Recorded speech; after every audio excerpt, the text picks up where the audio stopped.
Dada la sensibilidad y la relevancia del tema que vamos a tratar, queremos enfocar este nuevo episodio, el 58 del Diván de Chus, con la perspectiva psicológica del acoso escolar, de sus consecuencias graves, de la importancia de la prevención y incidir en las herramientas que están a nuestro alcance y que podemos empezar a implementar para poner solución a un problema tremendo que ha ocasionado, como estamos viendo desde hace algunos días, el suicidio de una niña de 14 años.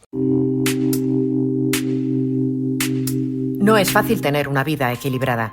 El día a día nos arrastra muchas veces a situaciones difíciles de gestionar. En el Diván de Chus abordamos temas clave de la salud mental, ofreciendo herramientas y reflexiones para comprender la mente, las emociones y el comportamiento humano. Hola Chus González, ¿cómo estás? Hola Elena, ¿qué tal? ¿Cómo estás? ¿Y cómo están todos? Vamos a recordar que ya hicimos un directo en Instagram hablando del tema. Queremos ampliarlo porque es un tema inabarcable, es un asunto tan importante que conviene ampliarlo, y es lo que vamos a hacer en este nuevo episodio del Diván de Chus. Pero antes que nada, por si hay personas que no han visto el directo, quiero que recordemos, Chus, la definición de acoso escolar, qué entendemos por acoso escolar y si podemos denominarlo también violencia escolar. Pues mira, has hecho una mención a dos conceptos que son diferentes. Una cosa es violencia y otra cosa es acoso. La diferencia fundamental es que un acto violento es un acto puntual.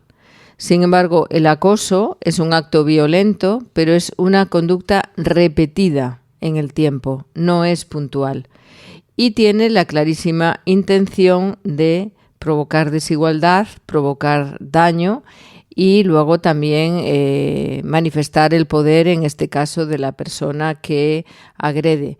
Busca causar siempre daño físico, daño emocional o daño social, depende. Y realmente es un problema relacional y emocional dentro del contexto escolar. Pero fundamentalmente la diferencia que hay es que la violencia es un acto puntual y, sin embargo, el acoso es un acto, es una conducta intencional que es repetida en el tiempo. Pero que implica muchas veces violencia. Sí, es una conducta violenta, pero repetida e intencionada. No es que, no sé, tú puedes tener una agresión en un momento determinado de una persona porque se ha enfadado contigo o porque es una persona que tenga algún problema, etcétera, etcétera. Pero el acoso es que te esperan todos los días para agredirte. Te esperan en el recreo, te esperan a la salida de casa. O sea, es siempre igual. Tú sabes que vas a ir al cole o al centro escolar y ya sabes lo que va a pasar, ya sabes que te van a estar esperando para hacerte esta agresión o la otra. Es una conducta intencional que busca causar daño y es repetida en el tiempo. Por eso el menoscabo, el desgaste, tanto físico como emocional, el dolor que supone a nivel psicológico es tan lastrante. ¿Y por qué a veces el acoso pasa fíjate, a pesar de que se produzca de manera repetida e intencionada, por qué pasa desapercibido incluso para adultos cercanos, adultos del entorno? Pues la mayor parte de las veces, como decíamos con las mujeres de violencia de género, no se denuncia. En este caso no se habla, es la ley del silencio. Muchas veces en casa no se dice, por miedo a que no respondan adecuadamente, o por miedo a que no se les crea, o por miedo a que se puedan sentir culpables de alguna manera, porque si alguien te agrede es porque tú te lo mereces, entrecomillado todo esto. Estos son pensamientos que puede pensar la víctima. Y también sucede otro factor importante a tener en cuenta, que es cuando se dice no se hace nada. No se hace nada ni por parte del centro escolar ni por parte de la familia. Entonces, realmente, si no hay ningún tipo de intervención, pues ¿para qué? ¿Y de qué manera puede influir? Claro, es como un martillo pilón que va poco a poco, aludiendo, incidiendo en esa conducta repetida e intencionada, claro, pum, pum, pum. ¿Eso cómo llega a influir en la autoestima de la persona que lo sufre? Hombre, pues realmente es una persona que se queda sin autoestima, la poca que tiene, porque cuando se hace este tipo de situaciones, pues la autoestima es muy baja. La inseguridad es constante, la ansiedad social que tiene cuando entras en el entorno escolar y ya estás un poco pensando a ver qué va a pasar hoy, y se da cuenta de que esa persona puede ser diferente. ¿Por qué me agreden a mí? Y esas diferencias efectivamente muchas veces son diferencias porque esa persona destaca, puede destacar a nivel intelectual o puede ser diferente a nivel físico, puede ser de otra raza, a nivel cultural, a nivel académico, y lógicamente esas consecuencias psicológicas son terribles, se provoca miedo, se provoca tristeza, se provoca aislamiento. El rendimiento escolar se ve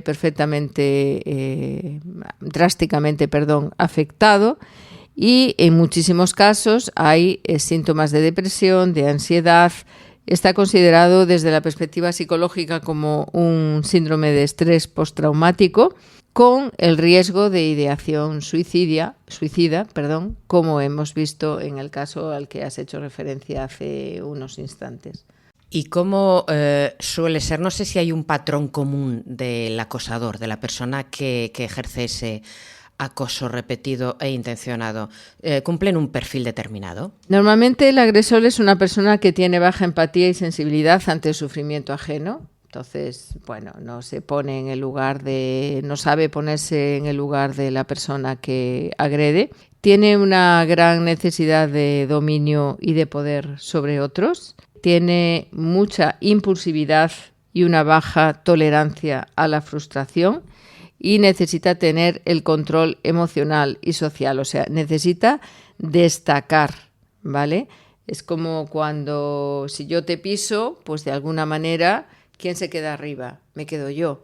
Entonces, esa necesidad de destacar, esa necesidad de dominio y de poder es algo muy marcado en este tipo de personas, de agresores, porque el acoso refuerza la autoestima del agresor, domina al otro y además tiene el refuerzo del grupo, porque aquí están los observadores o los espectadores que digamos que de alguna manera aupan al agresor.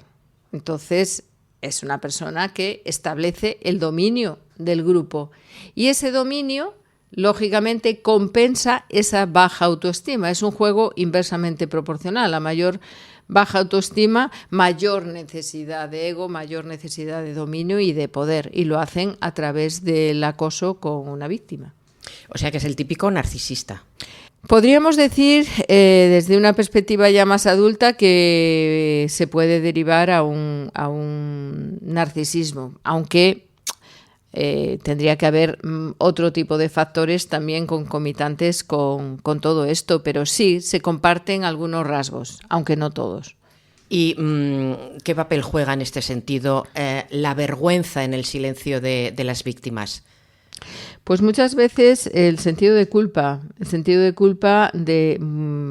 porque a mí el sentido de culpa, algo habré hecho para que me pase esto. Date cuenta que el agresor siempre denigra a la víctima, o sea, la hace sentir una porquería, por eso le hacen lo que le hacen. Entonces, como son personas que tienen una bajísima autoestima, siempre hay el puntito de algo habré hecho para que me pase esto. Entonces está la vergüenza social, que realmente se impone en este tipo de casos, y es algo que lógicamente pues entra en ese silencio que comentábamos antes, que muchas veces en lugar de defenderse, y si no puedes defenderte personalmente plantándole cara que es que cuando tú le plantas cara, no le plantas cara solamente al agresor o agresora, le plantas cara al agresor y a la pandilla de los agresores, o sea que es uno a lo mejor contra 15. ¿vale? Que no es una tarea baladí. El agresor casi nunca va solo, lleva a los secuaces que van detrás. Entonces, lógicamente, es muy difícil plantar cara. Se necesita informar al centro escolar o informar a los padres y que los padres hagan lo suyo respecto del centro escolar, y el centro escolar tiene la obligación, incluso a nivel legal, de abrir un expediente para ponerse, pues tomar cartas en el asunto y actuar de manera adecuada. ¿Esto se hace? No. Claro que no. Y en el caso de esta niña de Sandra es lo que ha ocurrido, que el centro lo sabía perfectamente, ¿eh? Sí, pero se sabe, pero no se hace nada. O sea, comentaba el otro día en el directo que yo estuve muchos años haciendo el estudio PISA del rendimiento académico en Castilla y León, en muchísimos pueblos, institutos, colegios, etcétera, etcétera. Y es increíble. No solamente hablando de acoso, sino hablando de violencia, de absentismo escolar, de malos comportamientos por parte de los alumnos. Hay muchísimos centros que no tienen ningún protocolo eficaz para ir en contra de esto. O sea, bueno, pues cogemos a la persona violenta y le ponemos el castigo de enviarlo a casa 3 días. ¿Pero para qué? O sea, las conductas que causan daño a terceros deben de estar penalizadas, y deben de estar penalizadas de una manera ejemplarizante, que sirvan de ejemplo para otro, no me sale la palabra, ¿vale? Porque si no, no sirven para nada. Tú mandas a este chico a casa 3 días, claro, a los padres ya les haces polvo porque lo tienes allí 3 días. Cuando vuelva al centro escolar viene todavía más cabreado porque seguro que en casa tiene otra bronca, y entonces toda esa frustración que se vuelve en agresión, ¿a quién le va a recaer? Pues lógicamente a la pobre víctima, que ha sido parte del problema. Entonces, esto no sirve absolutamente de nada. Sin embargo, tengo que decir que sí he conocido algunos institutos donde hay unos protocolos que se llevan a cabo de una manera fantástica, pero bueno, los menos, te puedo hablar de un 2%, o sea, poquísimo. No sirve de nada que envíen 3 días a su casa al agresor, y no sirve de nada que el agredido, el acosado, se vaya a otro centro escolar. Lo mismo me da lo mismo. Es que no se soluciona el problema. No se soluciona el problema, pero yo pienso que por un lado la intervención tiene que ser de 2 formas. Por un lado hay que prevenir.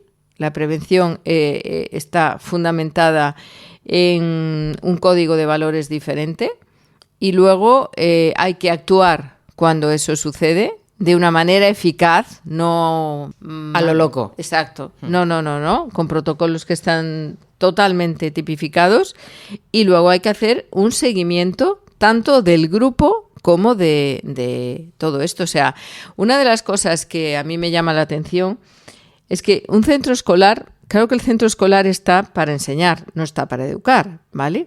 Pero en el centro escolar también hay que tener en cuenta no solamente la calidad académica, sino lo que pasa en el propio centro escolar.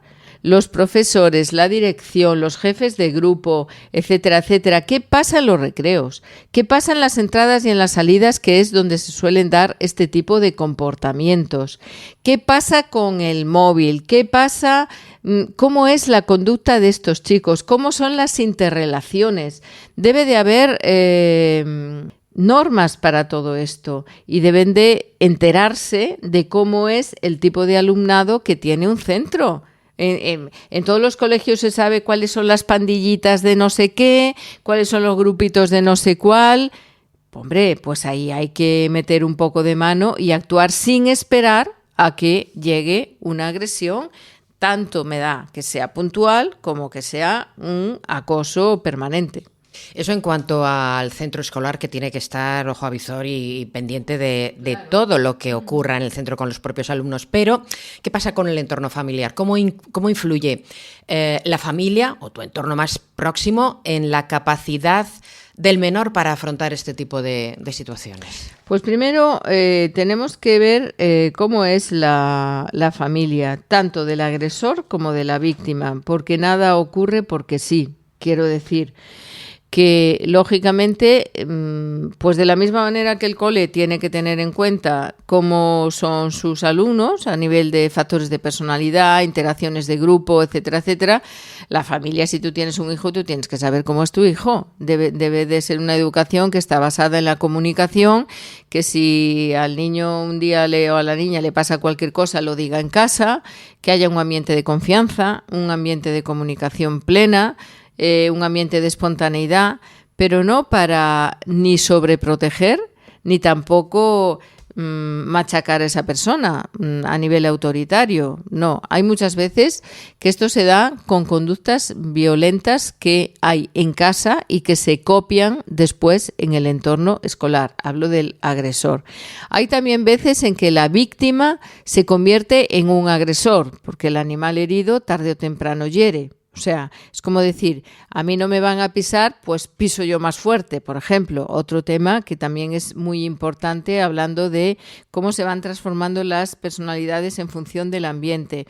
Entonces, la familia tiene que tener unas pautas muy importantes de un apoyo emocional, debe tener el fortalecimiento psicológico que se necesita cuando hay un caso de estas características, tiene que tener una red de apoyo donde esa víctima se sienta segura para expresarse, para decir y, lógicamente, tomar cartas en el asunto. Por supuestísimo, hablo de una disciplina positiva, que es un término que está muy en boga ahora mismo.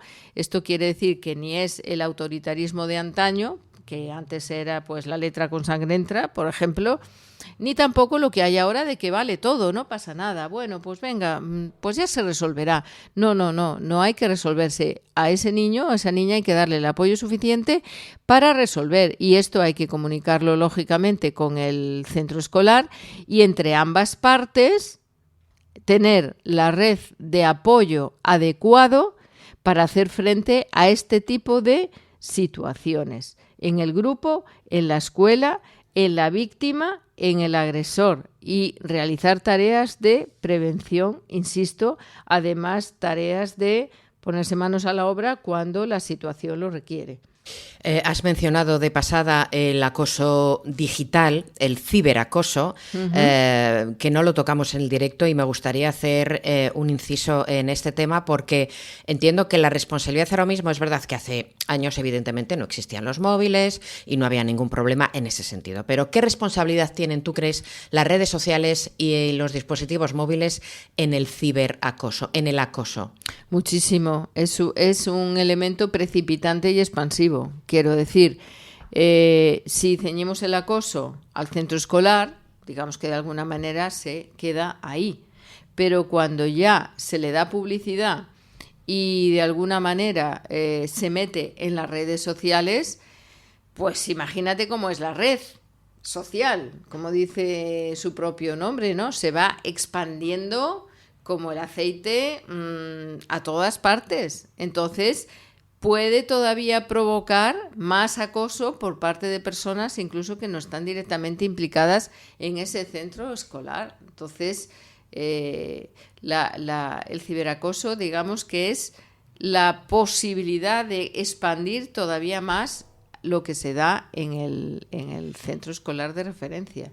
Y además, estamos hablando ahora. Y además que es un acoso como silencioso, ¿verdad? Porque y más íntimo se produce entre tu móvil y el móvil de los acosadores. Es terrible. Y muchas veces también cuando ese acoso se da, o sea, continúa a través del móvil con la gente del colegio o del centro escolar, es como darle todavía más perpetuidad. O sea, no acaba a las 5 cuando se cierra el centro escolar, sino continúa, venga, pum, pum, pum.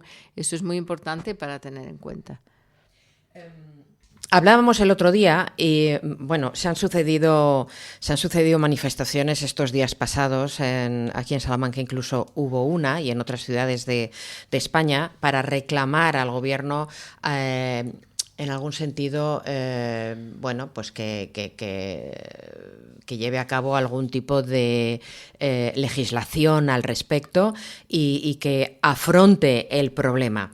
Entonces, desde los centros escolares se reclamaba más presencia de orientadores que se formen en este sentido, en cuestión de acoso. Y hablábamos en el directo del programa Kiva que están llevando a cabo desde Finlandia e implantándose en otros países. Aquí en España ya hay en torno a 100 centros escolares que lo están aplicando.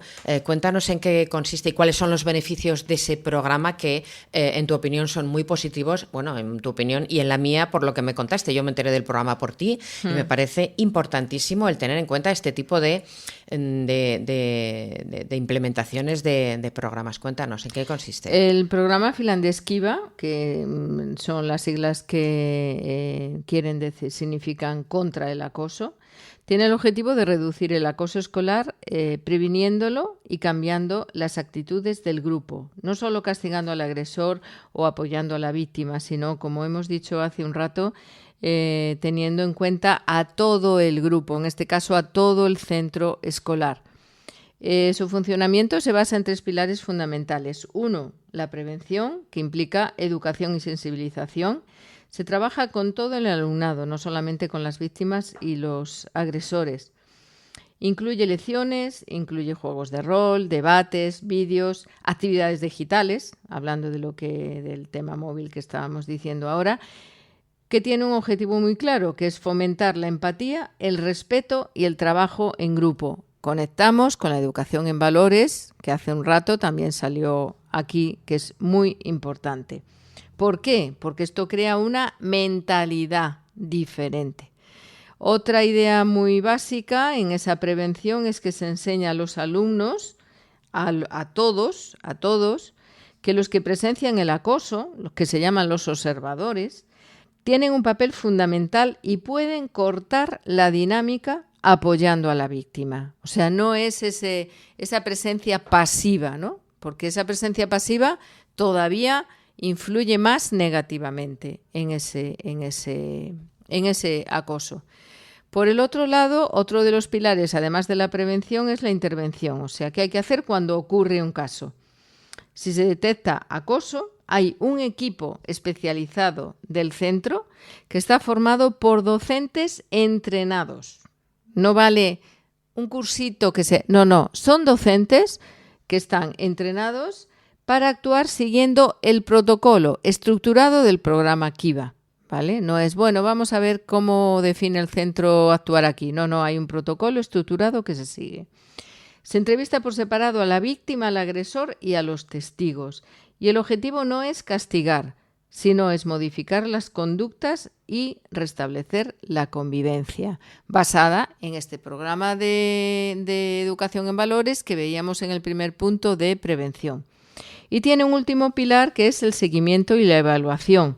¿Qué ocurre después de un caso de acoso? Pues se realiza un seguimiento continuo de los casos para que no vuelva a ocurrir. Esto es muy importante. Y por otra parte, las escuelas usan cuestionarios para medir el clima escolar, para detectar posibles focos de acoso y evaluar el impacto del programa. Este programa, el programa Kiva, en Finlandia se ha demostrado un descenso significativo de todos los casos de acoso y una mejora del bienestar del alumnado también terriblemente significativa. Es un programa que ha sido adoptado por más de 20 países, con adaptaciones al contexto local de cada país, por supuesto, que tiene un objetivo clarísimo, que es cambiar la cultura escolar, no centrarse solamente en la víctima y en el agresor, sino enseñar a todos los alumnos a no ser cómplices de la violencia para crear un entorno de apoyo y de respeto. ¿En España qué ha pasado? Podemos preguntarnos. Pues en España se ha aplicado en algunos centros, normalmente son centros privados o concertados, fundaciones educativas y algunas universidades, desde el 2015, pero muy escasos desde mi punto de vista. A mí me parece penoso que todavía no sea un programa oficial del Ministerio de Educación, que sea de obligado cumplimiento no solamente en tareas de intervención, sino también en tareas de prevención, porque implica un cambio de mentalidad, como acabamos de ver en estos casos, que implica, insisto, formación del profesorado y la adaptación cultural, lógicamente, pues en este caso, al país y al centro escolar que se trate. Claro, a mí me parece importantísimo que el centro se involucre desde el minuto 1 en todos los sentidos, desde la prevención, enseñar a prevenir, a detectar casos posibles de acoso entre los propios alumnos, trabajarlo y no silenciarlo y no evitar el problema, que es lo que ha sucedido muchas veces aquí en distintos centros escolares, que vas como padre a denunciar un posible caso de acoso y se produce un silencio absoluto, ¿no? Y el evitar el problema por no dar que hablar y por evitar más complicaciones, ¿no? Y el no afrontarlo me parece terrible. Y me parece que desde la enseñanza pública y desde el propio ministerio, como acabas de apuntar, se tome nota. Y no sirva simplemente, vamos a orientar con un cursillo a unos cuantos orientadores. No, es que no. Estructurados de intervención que tienen que hacerse por un personal perfectamente formado para esto. Es una formación específica que se hace tanto online como presencial desde Finlandia, ¿vale? O por entidades acreditadas en España. No es, nos hacemos un cursito y más o menos cogemos 4 ideas. No. Cada colegio crea un equipo Kiva, ¿vale?, que coordina todas esas actividades preventivas y que interviene en todos los casos y realiza ese seguimiento. Es un equipo Kiva. Estamos hablando de algo perfectamente definido. Pues a ver si se toma un poquito de atención, se toma nota y se presta atención a un problema terrible. Vamos a ir terminando, Chus, pero me gustaría, hombre, tú como psicóloga evidentemente has visto casos en tu consulta, me gustaría que nos dijeras qué estrategias psicológicas pueden acompañar a un niño, pueden ayudar a un niño que ha sido acosado, hombre, pues a reconstruir un poquito la seguridad en sí mismo y su autoestima. Pues es algo realmente complejo porque hay que intervenir fundamentalmente en su educación emocional, en la resolución de los conflictos, en ese suceso por estrés postraumático que ha ocurrido, darle el suficiente apoyo emocional, tener ese fortalecimiento psicológico de su autoestima, darle habilidades sociales. O sea, es una intervención importante que hay que hacer y lógicamente apoyada dentro de su entorno familiar, porque ahí también hay que darle especial importancia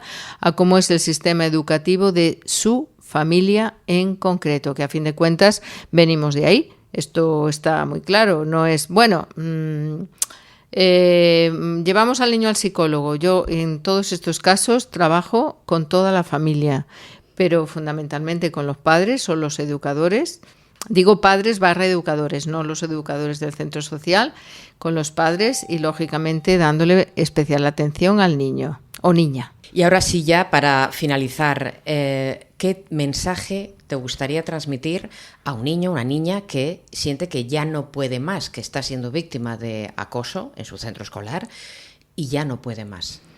Pues de entrada que no espere a que ya no pueda más, que cuando tenga el más mínimo indicio de violencia, aunque no llegue a ser todavía acoso porque no es repetido, que lo diga, que no se calle, que lo hable si quiere con su familia o con su centro escolar o con los dos, pero callarse y guardarse toda esta frustración y este dolor, evidentemente es algo que te va debilitando cada vez más, y si no lo hablas al principio, muchas veces es una manera de no decirlo ni al principio ni decirlo al final, y es cuando los intentos autolíticos empiezan a formar parte en su mente de una posible salida del conflicto. Entonces se puede salir del conflicto de otras maneras mucho más funcionales. Este caso de Sandra nos recuerda que el silencio puede ser tan dañino como el propio acoso, pero también nos recuerda que podemos hacer algo, que es escuchar, acompañar, educar en respeto, pedir ayuda profesional cuando sea necesario, que es casi siempre. La salud mental de nuestros jóvenes depende en parte de la mirada adulta que los rodea. Chus González, pues gracias y hasta la próxima. Y hablemos, manifestemos, no seamos abogados del silencio, porque el silencio implica que de alguna manera somos también cómplices de la violencia en cualquiera de sus formas, y yo quiero que este podcast sea también una vía de expresión para denunciar todos los casos en cualquiera de los ámbitos que se están produciendo a nivel social y a nivel personal, para que se hagan actuaciones específicas. Entonces, no me cuesta muchísimo comprender cuando ya hay un programa estructurado que se sabe que funciona, que no se aplique. Gracias. De nada.